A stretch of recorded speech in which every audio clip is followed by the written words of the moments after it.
Niam, niam, to jest taka fajna kukurydza. Niam.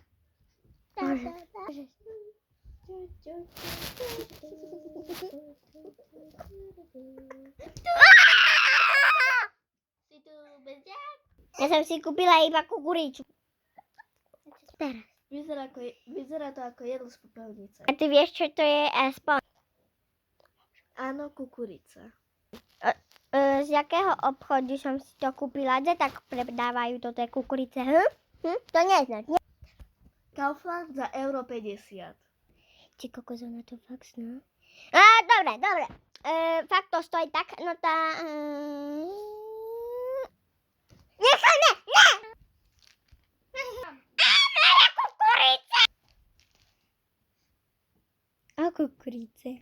Kukurica za 50 euro! Kukurica? Kukurica za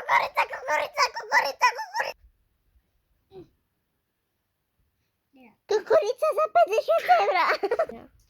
More, naozaj kvôli 50-centovej kukurici budeš tu na celú ulicu vrieskať? Pani Bože. Čo máš problém s kukuricou? Však je dobrá, aspoň budeme čo žrať. Ňam. Áno. More, vypadá to jak plišová kukurica z Vyšu alebo Temu. More, čo máš problém s kukuricou? Však dáš zradiť, kúkaj, aha. Ňam, jaká je fajná. More, a to akože svoje žene nič nedáš nájesť. Ja buď ticho, lebo ti odrežem túto gebulu a nechcel si to žrať, takže... Teraz. Nechajme! Vítaj v YouTube.